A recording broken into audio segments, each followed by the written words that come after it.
Madame, Monsieur, bonsoir. Au menu de cet épisode de Questions d'actu, la nouvelle stratégie nationale de sécurité des États-Unis, donc de 2025, un document de 33 pages qui marque une rupture nette. Les États-Unis assument un recentrage brutal, moins de mondialisme, moins d'idéologie, plus d'intérêts nationaux.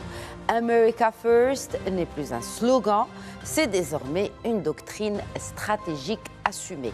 Et Washington qui privilégie désormais la force, la technologie et l'économie, relègue aussi le multilatéralisme au second plan et redéfinit ses priorités géographiques. L'hémisphère occidental devient central, donc le Pacifique.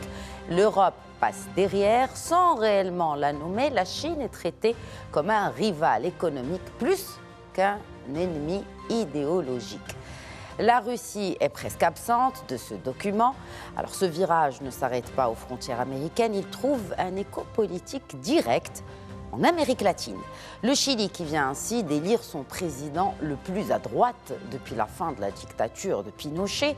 Sécurité, immigration, rejet des élites, fatigue sociale, les mêmes ressorts que ceux mobilisés par la nouvelle doctrine américaine. Une question traverse désormais aussi l'Atlantique.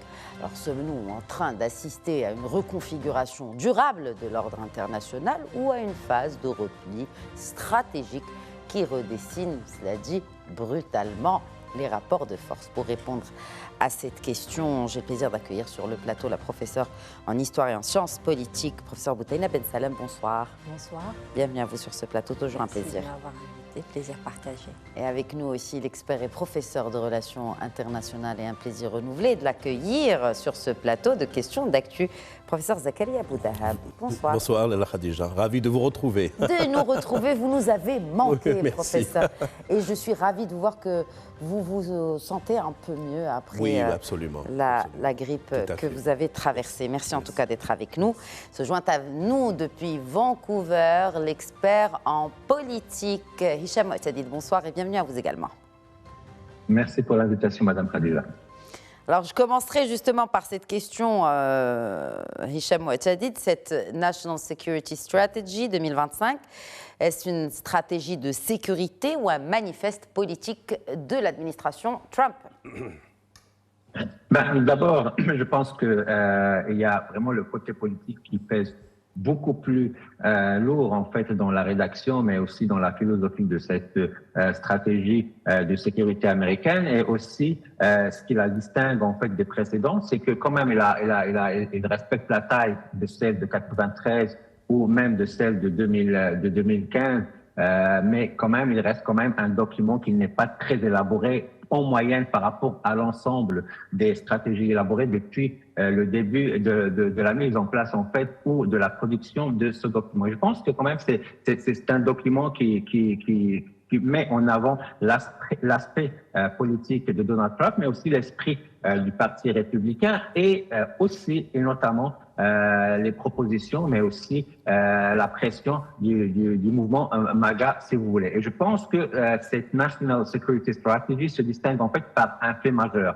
Elle est profondément politisée, comme vous venez de mentionner, mais ensuite, au lieu de produire en fait un cadre stratégique fédérateur, elle prolonge en fait le combat partisan de Donald Trump, et c'est ce qui se manifeste en fait à travers l'ensemble du document. Et dès lors, la sécurité nationale cesse d'être un espace de consensus minimal pour devenir un champ de confrontation idéologique entre, d'un côté, les partisans en fait du groupe MAGA et du Parti républicain, mais aussi de l'autre côté en fait des démocrates et des indépendantistes en fait qui veulent vraiment une sécurité beaucoup plus stratégique que politique et politisée. Et par conséquent, je pense que cela entraîne mécaniquement une perte de lisibilité stratégique jusqu'à certains points, selon en fait ceux qui la critiquent, et notamment pour les alliés à l'extérieur des États-Unis. Et de ce fait, je pense que la NSSS agit davantage comme un outil en fait de mobilisation politique interne que comme une doctrine d'État. Et finalement, je pense que cette confusion entre stratégie et politique affaiblit son efficacité opérationnelle. Ça ne serait que dans le paraître. Maintenant, dans l'opérationnalisation, on va voir comment l'équipe va mettre en fonction l'ensemble en fait de cette vision ou cette nouvelle philosophie en fait de la politique de la Maison Blanche. En tout cas, cette philosophie, cette vision, cette stratégie, elle a fait réagir aux quatre coins de la planète. Beaucoup d'analyses, d'ailleurs, au lendemain de la publication par la Maison-Blanche de ce document, de cette nouvelle National Security Strategy, des principes directeur bien déclaré, mais avant, puisqu'on parle de ses orientations générales, de sa philosophie stratégique, ce document affirme donc une rupture avec les doctrines sécuritaires américaines, professeur Ben Salem, notamment celle post-guerre froide. Il critique même les stratégies jugées trop globales ou globalistes. Est-ce que c'est une protection rationnelle, ou en tout cas un protectionnisme affiché, assumé par l'administration Trump, ou un abondant, ou ce qui enfin, on peut peut-être croire que les États-Unis abandonnent le leadership global. Je pense que c'est une réorganisation des priorités des États-Unis. Le document, c'est un document enfin, qui nous donne un petit peu les orientations du gouvernement américain, surtout en ce qui concerne les questions sécuritaires ou géopolitiques. Mais on voit que quand même, enfin, selon Trump, parce qu'il a sa propre logique et puis sa propre perception des choses, avec son équipe aussi, donc pour lui, il voit que le monde, enfin, que les États-Unis s'est épuisé en jouant un petit peu le gendarme du monde, qu'elle a épuisé ses ressources aussi, et qu'elle est maintenant pour une autre stratégie, c'est-à-dire qu'il faut se recentraliser sur les États-Unis, America First, comme il a toujours dit, et reprendre les ressources américaines pour reconstruire l'industrie américaine, pour voir les priorités américaines. C'est ça, au fait.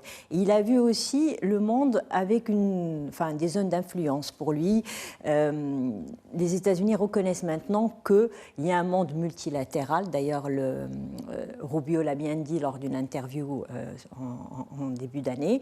Mais ça ne veut pas dire qu'ils veulent abandonner leur position dominante. Ils se voient quand même comme un État dominant, mais c'est un État... Un État dominant sans alliance solide. Je ne dirais pas sans alliance solide. Au fait, les États-Unis... D'ailleurs, si on voit le document, si on le lit, il y a on peut lire entre les lignes des choses extraordinaires. Il parle de civilisation occidentale, blanche, chrétienne, nationaliste. C'est-à-dire, c'est vraiment... Il y a une idée de civilisation et puis ethnocentrique, pas de multiculturalisme. C'est ce qui a épuisé l'Europe, selon lui. Et donc, pour lui, c'est vraiment une approche un peu d'un businessman, c'est des transactions. Je fais avec vous des transactions, par exemple avec le Middle East, avec mes partenaires en Asie, mais je ne vais pas m'engager dans des guerres qui ne me concernent pas, je ne vais pas épuiser mes ressources dans des guerres qui ne me concernent pas. Alors, dans des guerres qui ne concernent pas, mais c'est un des principes directeurs déclarés, c'est peace through strength. Je traduis la paix à travers la force. Qu'est-ce que signifie cela? C'est-à-dire, est-ce que c'est la paix en sachant que, bien sûr, cette même administration a renommé un département central des États-Unis, c'est le département de la Défense, qui est désormais nommé le département de la guerre. C'est de l'intimidation, c'est ce qu'il fait Trump. Il utilise l'intimidation, de toute façon pas simplement lui, il y a d'autres pays qui font la même chose. La Chine aussi, elle utilise un concept, je suis le plus fort de ma région, donc je m'impose. Donc les Américains, ils se reconcentrent sur l'Amérique latine, qui est dans la profondeur de leur stratégie sécuritaire. Mais puisque vous êtes professeur d'histoire, est-ce que nous sommes en train de revivre un épisode, une nouvelle doctrine Monroe assumée par les Américains? C'est une doctrine Monroe adaptée à la situation. Parce que quand Monroe avait fait son fameux discours au Congrès, oui, l'idée, c'était d'empêcher le colonialisme européen de venir en Amérique latine, c'est-à-dire l'Amérique aux Américains. Yes. Maintenant, c'est autre chose. Maintenant, c'est un outil de contrôle des États-Unis, de l'Amérique du Sud. C'est-à-dire que Trump veut avoir le contrôle de ce qui se passe en Amérique du Sud. Donc, ça dépasse la doctrine Monroe. C'est vraiment ma zone d'influence. La Chine n'a pas le droit de venir. La Russie n'a pas le droit de venir. On voit ce qui se passe avec... Elle est déjà là-bas, mais bon, oui, depuis la guerre froide, déjà, pour la Russie. Et la Chine, aujourd'hui, elle est largement présente, notamment sur les pays encore d'obédience, j'ai envie de dire, socialiste. Oui. On va en parler un peu plus tard dans l'émission. Mais on voit maintenant que Trump essaye de s'immiscer dans les élections. Hein. On voit ce qui se passe en Argentine, où il dit que si jamais c'est pas Milei, c'est quelqu'un de gauche, il va arrêter l'aide. En Honduras, c'est la même chose. C'est-à-dire qu'il essaye même d'impressionner l'électorat de l'Amérique latine pour qu'il ait des personnes qui ont la même idéologie que lui. Alors, et pourtant, parmi les principes directeurs de cette National Security Strategy, c'est le non-interventionnisme conditionnel. Je m'explique, la volonté d'éviter une implication inutile dans les affaires internes d'autres États, tout en soulignant l'importance des relations stables avec les partenaires. Que signifie cela?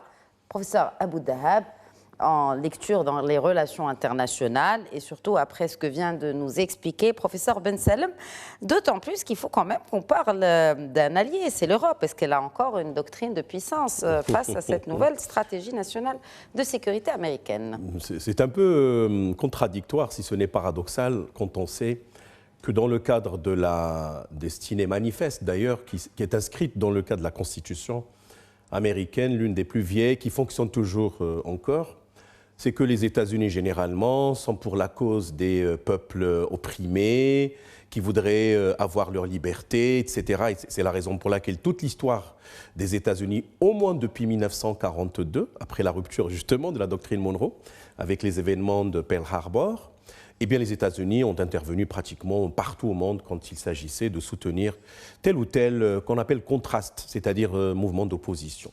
Aujourd'hui, c'est vrai, tout à l'heure, Hicham avait parlé de MAGA, c'est-à-dire Make America Great Again. C'est la raison pour laquelle, entre autres choses, aujourd'hui, dans le cadre d'une approche d'optimisation des moyens, M. Donald Trump voudrait peut-être faire un peu de l'économie des moyens et concentrer les efforts sur des régions prioritaire stratégiquement parlant, et je pense, comme l'avait dit professeur Bouteina, l'Amérique du Sud, de façon générale, en est une. D'ailleurs, ça a commencé avec Panama, quand il a dissuadé les Chinois carrément, et Panama de rompre définitivement avec ce pays, au cas où il continuerait à concéder la gestion donc, du canal aux Chinois. Par ailleurs, je voudrais dire une chose aussi importante, c'est que ce document, c'est une sorte de synthèse. C'est juste une déclaration d'intention. C'est dit d'emblée qu'il s'agit de roadmap, une sorte de feuille de route, mais tout n'est pas dit encore par rapport aux moyens, aux instruments qui vont permettre d'implémenter cette projection états-unienne au niveau mondial. Il montre un peu les couleurs. Nous sommes pratiquement à une année des midterms, et donc il se prépare même sur le plan électoral pour gagner les esprits. Et encore une fois, ce qui est intéressant, c'est le jeu de mots utilisé dans le rapport. Par exemple, il dit que nous sommes we are realistic but not realists. Il dit nous sommes pragmatiques mais non pragmatistes. Ouais, il y a un jeu de mots, peut-être, je ne sais pas si en français c'est la même chose, mais il y a une connotation, un jeu de sémantique qu'il voudrait utiliser dans ce rapport. Mais je pourrais dire, connaissant plus ou moins les États-Unis par rapport à leur stratégie globale de déploiement et d'influence au niveau mondial, l'action même de Trump par rapport à des zones de conflit, Azerbaïdjan, Arménie et les autres, Pakistan, Inde, il avait dit d'ailleurs au niveau de ce rapport-là, je me pose la question comment cette stratégie allait être concrétisée si les États-Unis n'apportent pas leur action, leur soutien à des situations conflictuelles pour les désamorcer. Alors, en parlant de situations conflictuelles désamorcées, vous avez évoqué l'Inde et le Pakistan. Oui. On pensait que ce choix de l'administration Obama de se repositionner sur l'Indo-Pacifique, de donner allait être peut-être revu, révisé. Or, cette nouvelle stratégie nationale de sécurité démontre le contraire. L'Amérique est résolument tournée vers l'Est. Oui, plutôt vers l'Ouest. Hein, vers l'Ouest, oui, tout à fait. Oui. Je ne sais pas comment on appelle ça, c'est un shift paradigmatique quelque part. Donc on switch vers des zones prioritaires parce qu'il s'agit, comme l'avait souligné Bouteina tout à l'heure, d'une nouvelle priorisation des actions et des cibles à atteindre. Comment targeter, comme on dit entre guillemets. L'Inde et le Pakistan, parce que toujours Donald Trump cherchait à créer des alliances nouvelles à la lumière des nouvelles dynamiques. N'oublions pas que l'Inde était en escarmouche avec la Chine en 2021 et même avant. Il y avait même un affrontement militaire, c'est vrai, qui était très limité, La Chine aussi avait des disputes territoriales, notamment au niveau maritime avec la Russie. Et je pense que quand M. Trump identifie on va dire, des espaces pour intervenir là où mettre le curseur, tout cela rentre dans le cadre de cette diplomatie transactionnelle et comment faire en sorte de parfois faire gagner cette doctrine du puritanisme, de l'américain blanc, etc., qui est en provenance de certaines régions. D'ailleurs, il parle de l'Europe, c'est-à-dire il a même cette même stratégie à exprimer des critiques envers la dépendance de certains alliés aux institutions internationales, pour ne pas nommer que l'Europe, c'est ça, les alliés, et l'importance de redonner, je cite, confiance aux valeurs souverainistes européennes. C'est une sorte d'alliance de la droite ou des extrêmes droites. On voit très bien le soutien apporté au président argentin, je pense même le Chili, qui connaît aussi son appui par rapport à cette démarche droitiste, entre guillemets.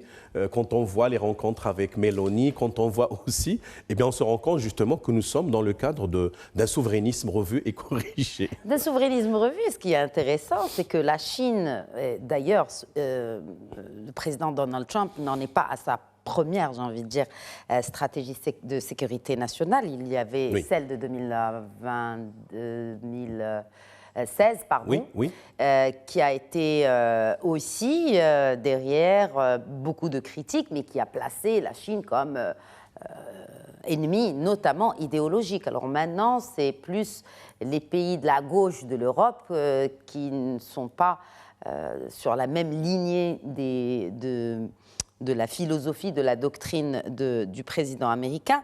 D'où ma question aujourd'hui, en traitant Hicham Ouattadi de la Chine comme un rival économique plutôt qu'idéologique, comment expliquer ce positionnement, ce nouveau positionnement des États-Unis vis-à-vis de Pékin? L'ensemble en fait de l'esprit de cet acte ou de cette stratégie en fait de sécurité reflète clairement le retour assumé de la doctrine Monroe, comme vous l'avez mentionné aussi vos invités, et la recentralisation sur les Amériques. Donc, je pense que sur le plan géographique, cette stratégie hiérarchise en fait clairement les priorités. Et pour le moment, on constate clairement que les Amériques sont ceux, en fait, qui préoccupent le plus l'esprit de la machine de la Maison-Blanche, mais aussi tous leurs, en fait, appuis politiques et autres. Et en premier lieu, l'hémisphère occidental revient central et non pas vraiment, comme vous venez de mentionner, la Chine ou la Russie qui vont occuper une place un peu de second degré. Je pense en réactivant en fait la doctrine Monroe, Washington assume une logique hégémonie et régionale. Il ne s'agit plus en fait seulement d'influence, mais bien de contrôle stratégique, et c'est ce qu'on l'a bien vraiment compris à travers l'ensemble de ce document. Et je pense aussi que dans ce cadre, la Chine est explicitement visée comme puissance à refouler dans cette zone. Pourquoi? Parce que l'administration en fait Trump veut donner beaucoup plus d'importance aux Amériques pour qu'ils puissent vraiment sécuriser d'abord cette sphère, parce que ils étaient convaincus que ça commence à être fragilisé, mais aussi à être récupéré tranquillement par les autres puissances. Et les États-Unis sécurisent d'abord leurs arrière-cours avant toute projection globale. Et je pense que les prochains documents vont faire prévaloir en fait la Chine et la Russie comme concurrents ou comme adversaires. Et je pense que dans ce nouveau cadre, en fait, la logique en fait de la compétition des grandes puissances est abandonnée. Et pourquoi? Parce que la diplomatie transactionnelle, c'est celle qui occupe le plus et davantage la place dans l'action de Donald Trump. Il ne veut pas épuiser en fait l'effort de son équipe dans ce qu'on appelle les négociations politiques pour trouver des résolutions politiques au lieu vraiment d'aller faire des gains économiques sur le terrain. Et je pense aussi que la Russie n'est plus conçue comme un adversaire stratégique prioritaire. Pourquoi? Parce qu'il veut beaucoup plus accorder en fait d'importance à aider, que ce soit directement ou indirectement, l'Europe à devenir beaucoup plus indépendante, beaucoup plus fort, mais aussi beaucoup plus capable de se défendre et de se réaffirmer par rapport à la Russie, parce que, comme il a toujours en fait mentionné, les États-Unis ne seront plus là à protéger les Européens et assumer en fait les factures de défense pour protéger les Européens contre les menaces russes. Et je pense qu'aujourd'hui, la Russie est désormais perçue comme en fait un facteur à stabiliser pour éviter l'escalade. Et c'est ce qu'il a clairement dit. Et je pense que ça rentre aussi dans le cadre d'une certaine diplomatie amicale entre la Maison-Blanche et aussi le Kremlin lors des rencontres qui ont été déjà effectuées, que ce soit en Alaska ou ailleurs. À l'inverse, en fait, je vois que la Chine est traitée avant tout comme un compétiteur économique. Donc, il a quand même évoqué... Et technologique, parce qu'aujourd'hui, la sécurité américaine passe aussi par l'IA, et plus vraiment par la diplomatie. Oui, bien évidemment. Et d'ailleurs, on l'a tous observé et constaté, même lors de la réception en fait d'un certain nombre de dirigeants du Proche-Orient, comme quoi le prochain et grand investissement stratégique pour les Américains et pour la Maison-Blanche, ça serait vraiment de pousser vers une certaine diplomatie de technologie pour qu'ils puissent vraiment être le leader mondial et maintenir leur avance en fait dans ce secteur stratégique est très important pour la Maison-Blanche. Alors, on va peut-être rester dans les Amériques. Là, on était au Canada. D'ailleurs, comment le Canada a réagi, Hicham Ouattara, à cette... Enfin, peut-être pas réaction officielle du gouvernement canadien, mais en tout cas, l'opinion publique canadienne face à cette nouvelle stratégie nationale de sécurité du voisin américain? Je pense que dans le cadre, en fait, des pourparlers qui sont toujours en cours entre Ottawa et Washington, les Canadiens ont intérêt vraiment à ne pas se prononcer davantage en fait sur ce document de sécurité. Pourquoi? Parce que le gouvernement canadien a toujours voulu être l'allié sûr et certain des États-Unis d'Amérique, notamment dans ce qu'on appelle les pourparlers de revoir des alliances économiques et commerciales entre les deux pays. Et je pense que le Premier ministre canadien l'a toujours dit et mentionné que les Canadiens seront toujours un allié sûr pour les États-Unis et seront davantage un collaborateur pour Washington, notamment dans les dossiers sécuritaires. Et je pense que aussi lors en fait de la réception du Premier ministre canadien dans le bureau ovale de la Maison Blanche,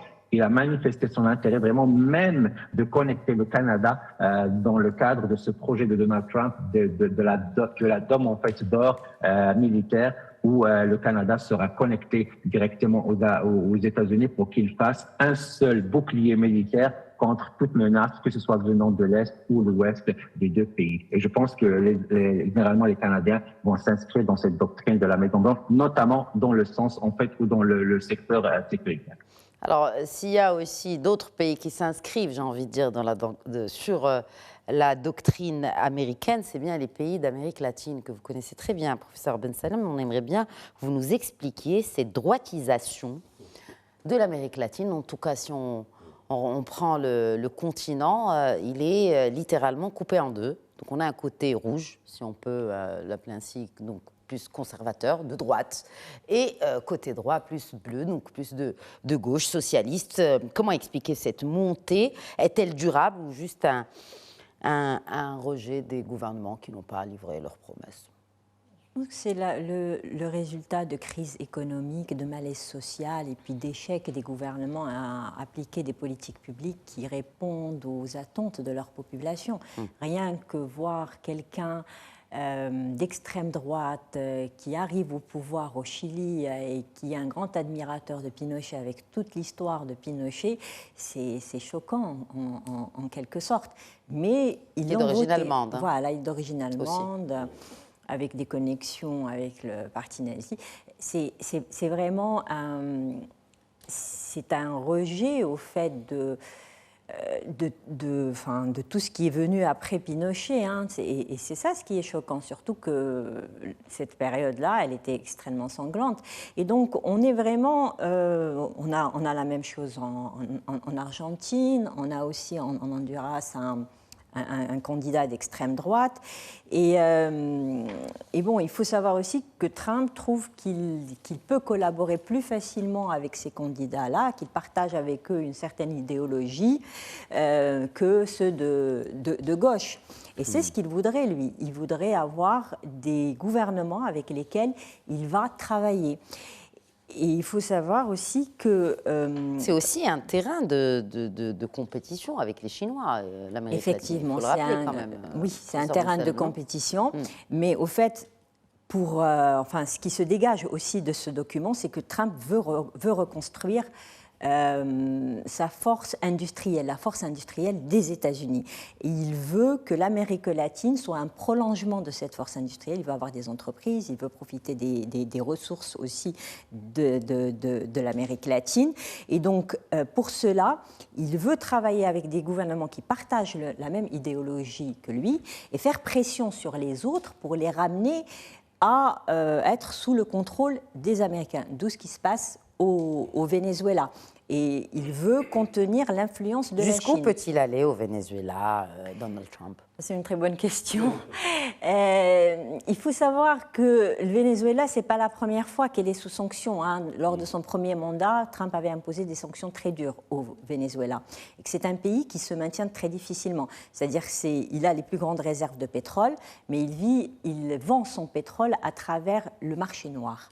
Donc, c'est des bateaux fantômes qui viennent, qui essayent avec des flags qui ne sont pas vrais, qui transportent le pétrole. Et pour pouvoir faire ça, le Venezuela, il doit vendre à moindre prix que le marché mondial. Et il doit aussi recevoir l'argent crypto-monnaie, c'est ce qu'il reçoit. C'est-à-dire qu'il y a vraiment tout un stratagème pour détourner. Mais ça n'empêche pas qu'il est dans une situation économique très compliquée.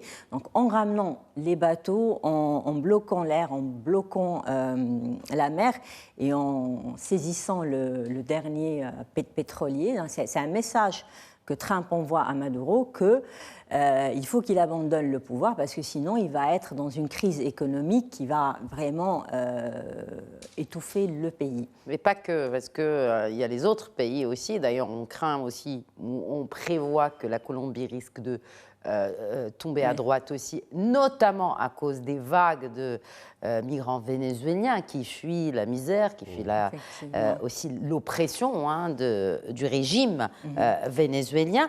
Autre question, on est à un peu moins d'un an des élections au Brésil. Si le Brésil repasse à droite, eh bien, ça sera la majorité des États de l'Amérique latine qui vont être sous le contrôle des Américains. Il faut savoir une chose, les Américains trouvent que leur ligne d'approvisionnement en terres rares, que leur industrie, elle est dépendante de plusieurs choses qui viennent de l'étranger, contrairement à la Chine. La Chine, elle maîtrise tout un écosystème, donc elle a son industrie, elle a sa technologie, mais toutes les lignes d'approvisionnement sont sous son contrôle. Ce n'est pas la même chose pour les États-Unis. Donc il y a toute une stratégie commerciale qu'il essaye de monter afin de créer un environnement où les États-Unis vont être indépendantes technologiquement, indépendante au niveau de son approvisionnement aussi. Donc c'est ça ce qui est important pour lui, c'est qu'il a une vision quand même qui est pragmatique selon sa logique à lui, et il veut créer un environnement ou un écosystème où les États-Unis ne peuvent pas avoir le risque d'être perturbés par ces lignes d'approvisionnement, par la Chine ou par n'importe quel autre pays. Et l'Afrique, professeur Abou Dahab, est clairement aujourd'hui convoité, sollicité par l'administration Trump. C'est aussi un terrain de compétition avec les Chinois et ça a été évoqué à très très juste titre par professeur Ben Salem, les terres rares, les matériaux critiques. Bref, peut-être un mot sur l'impact de cette nouvelle stratégie de sécurité des États-Unis sur l'Afrique. Est-ce que Washington voit l'Afrique comme un partenaire stratégique ou un terrain de rivalité avec Pékin et Moscou? Peut-être les deux en même temps. Et je pense que la première manifestation de l'approche de M. Trump a commencé quand il avait réuni des chefs d'État de gouvernement de certains pays de l'Afrique de l'Ouest en particulier.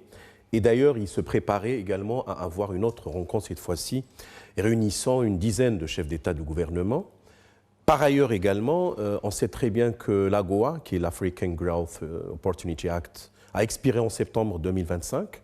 d'une durée de, je pense, 25 ans, parce qu'il a démarré en 2000. Et je pense aujourd'hui que les États-Unis sont en train de repenser ce schéma. C'est comme le FOCAC avec la Chine. C'est-à-dire, globalement, on réunit les chefs d'État et de gouvernement. On ne travaille pas directement avec l'Union africaine. Ça permet d'éviter, par exemple, un pays comme l'Érythrée, entre autres choses, qui n'a pas de relations diplomatiques avec les États-Unis. Deuxièmement, l'implication de M. Trump directement dans le conflit entre le Rwanda et la RDC. On va dire le M23 et la RDC. D'ailleurs, Washington même, qui avait parrainé la conclusion d'un accord de paix qui est de nature normalement à faire enterrer la hache de guerre entre les deux belligérants. Et on sait très bien que la RDC, c'est un pays qui est extrêmement riche. Ce n'est pas la première fois que les États-Unis font montre de leur intérêt par rapport à ce gisement de minerais. Non, mais il a dit, on me l'a proposé, on m'a proposé ces gisements, pourquoi je vais dire non? Ça rappelle un peu l'idée de l'avion offert par l'émir de Qatar. Il a dit, oui, c'est très bien, pourquoi je n'accepte pas un cadeau de 400 millions de dollars? C'est l'idée de America First. Et je pense, dans le document de stratégie nationale de sécurité, il est dit clairement. Moi, ce que j'apprécie, si vous voulez, en dehors de toute théorisation des relations internationales, c'est la clarté de la démarche de M. Trump. Voilà, il dit directement ce qu'il compte faire et il le fait. Et c'est la raison pour laquelle nous ne sommes plus aujourd'hui dans la bipolarité. Dans le temps, les divisions du monde se faisaient par alliance idéologique, par appartenance, le camp, comme tu avais dit, Mme Khadija, tout à l'heure. Ça nous rappelle le péril rouge. Dans le temps, ou encore l'effet domino en Indochine, quand beaucoup de pays ont basculé vers le communisme. Et d'ailleurs, même l'échec cuisant des États-Unis au Vietnam en faisait partie. Et c'est la raison pour laquelle aujourd'hui, l'Afrique, qui est un continent quand même d'une extrême richesse, 30 millions de kilomètres carrés, une population jeune, etc., avec des gisements incroyables, avec une projection atlantique. Et c'est là la connexion avec la stratégie aussi états-unienne. Au-delà des questions économiques, il y a des questions écologiques, piraterie maritime, etc., qui peuvent agréger l'Amérique de façon générale de M. Donald Trump et l'Afrique autour de questions d'intérêt commun. Et ces questions-là sont-elles à l'ordre du jour, compte tenu de l'importance aussi de la façade pacifique des États-Unis, notamment avec ce qui se passe avec la Chine? Par extension, parce qu'il y a une interconnexion au niveau des aspects géostratégiques de la démarche globale états-unienne. Par extension, par exemple, si on parle de AUKUS, qui est une sorte de pacte qui a été élaboré en 2021, c'était juste après le départ de M. Donald Trump, c'était en septembre, entre les États-Unis, l'Australie et le Royaume-Uni. Souvenons-nous quand la commande française a été annulée par le gouvernement australien. Donc la question, c'était comment endiguer l'expansionnisme chinois au niveau du Pacifique, pour évidemment éviter toute velléité par rapport à Taïwan, etc. Et quand on sait que la Chine aussi est très présente, non seulement par rapport à l'Afrique atlantique, mais également en mer Rouge, Bab el-Mandeb, etc. Je parle de Djibouti, je peux parler d'autres pays. Et bien nécessairement, les alliances se font par rapport à cette, comment on appelle ça, cette idée de juguler, entre guillemets, les prétentions expansionnistes des rivaux états-uniens, évidemment non seulement la Chine, mais également, on pourrait dire, la Russie, qui elle-même aussi a ses propres calculs géostratégiques par rapport au continent africain. En parlant de la Russie, il n'y a pas vraiment de garantie américaine claire, Hicham Mouatadid. Est-ce que l'Europe peut assumer aujourd'hui seule sa sécurité face à la Russie? Je pense que l'Europe aujourd'hui se trouve dans une situation en fait critique. D'abord, pourquoi? Parce que sa plateforme industrielle et militaire ne lui permet pas, au moins dans les prochaines années, vraiment d'assumer totalement ou bien majoritairement en fait sa sécurité de défense à l'encontre que ce soit de la Russie ou d'autres menaces extérieures. Et je pense que cette vision en fait de Donald Trump ou de cet acte de stratégie politique, et c'est juste en fait de faire comme un électrochoc politique aux États européens pour leur dire il faut pas prendre le temps de penser comment vous allez se défendre seul contre une telle ou telle menace qui risque vraiment de menacer les intérêts vitaux de l'Europe. Et je pense que les Européens doivent commencer à penser sérieusement à une autosuffisance militaire et aussi à mettre en place leur plateforme industrielle qui reste vraiment très fragile, qui n'est pas à la hauteur vraiment des attentes, que ce soit des populations européennes, mais aussi de leurs partenaires en fait en Occident. Et les Américains, jusqu'à certains points, en raison notamment, je parle de l'administration américaine actuelle, en raison notamment c'est-à-dire avec la pression du mouvement MAGA qui essaie vraiment de pousser avec toute la force qu'ils ont pour mettre en fait le président américain face aux Européens afin de leur dire clairement que les Américains ne peuvent plus et ne seront plus prêts à payer la facture des Européens pour qu'ils puissent défendre en fait leurs intérêts contre que ce soit la Russie aux autres menaces à l'international. Et je pense pas clairement que les Européens seront vraiment, au moins dans un futur proche, d'être capables de se défendre et ils seront toujours dépendants en fait des Américains. Ce qu'ils peuvent faire, par contre, c'est vraiment uniquement, au moins dans un futur proche, augmenter leur participation financière, ce qui a été demandé par la Maison-Blanche clairement dans l'industrialisation militaire. Et sinon, ils doivent vraiment penser sérieusement à mettre en place leur plateforme industrielle militaire pour qu'ils seront capables, jusqu'à certains points, d'assumer leurs dépenses. Oui, mais est-ce que, donc, du coup, cette NSS, National Security Strategy des États-Unis, est-ce qu'elle fragilise davantage l'Alliance Atlantique ou là, vraiment, on pousse l'OTAN à se réinventer? Quand je dis on, c'est bien sûr l'administration américaine.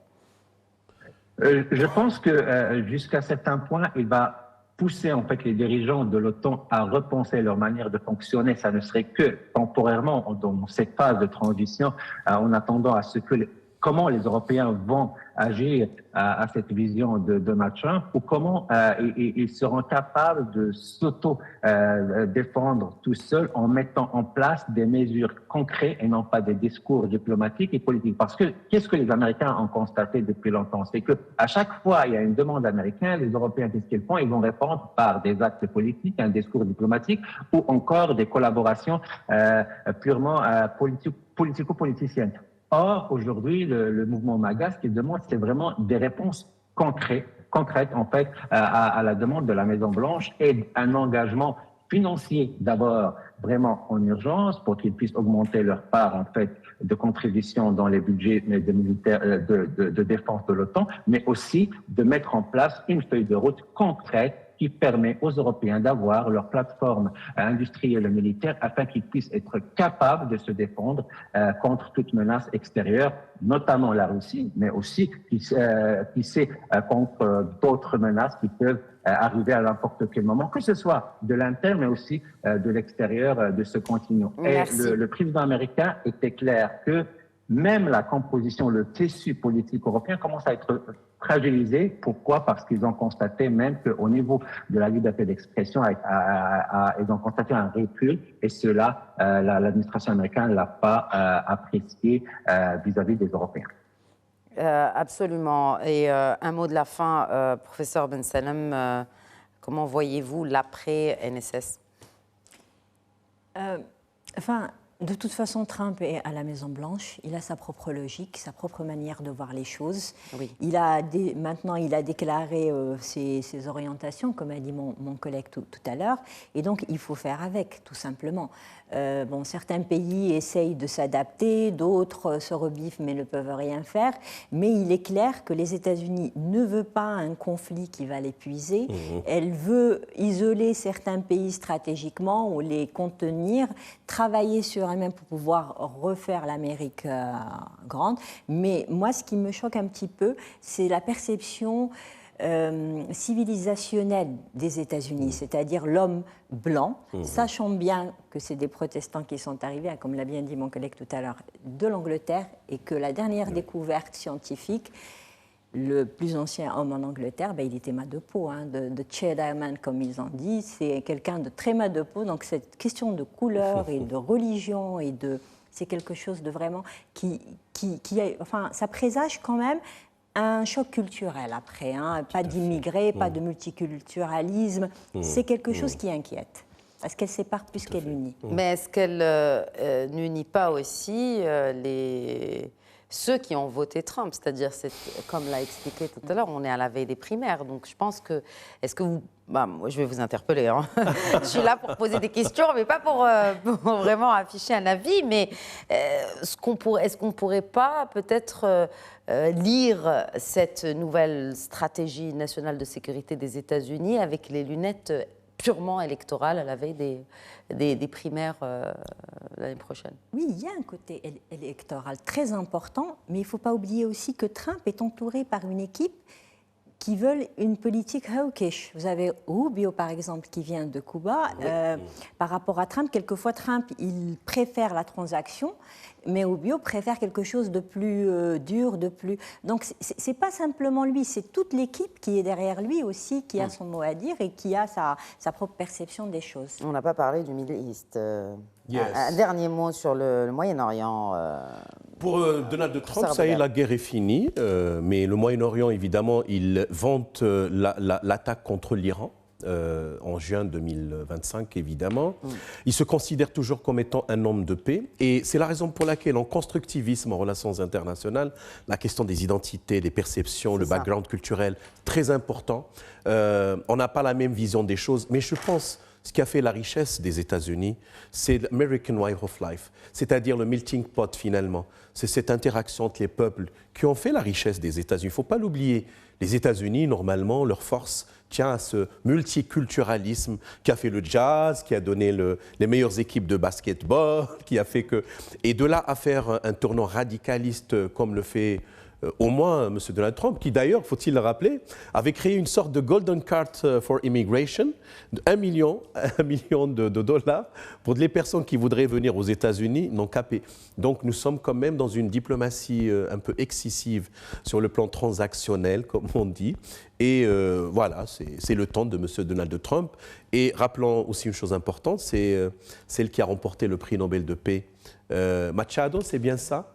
Qui a été soutenu justement, exactement. Je pense à en disant sur des ambitions aujourd'hui de M. Trump par rapport à la situation au Venezuela avec des attaques spectaculaires qui ont ciblé pas moins de 80 navires. C'est inédit dans l'histoire du droit international. Merci beaucoup, Je vous en prie. professeur Zakaria Bouda. Merci à vous aussi, professeur Boutaina Ben Salem. Merci à vous. Et mes remerciements réitérés à Hicham Ouattadine. Merci d'avoir été avec nous et d'avoir répondu à nos questions. Merci, c'est un plaisir, Madame Khadija. Tout le plaisir est pour nous et tout le plaisir est pour nous pour vous garder informés et bien sûr analyser les dernières tendances de l'actualité dans votre émission Question d'actu. Merci pour votre fidélité à ce programme. Je vous souhaite une excellente soirée à toutes et à tous.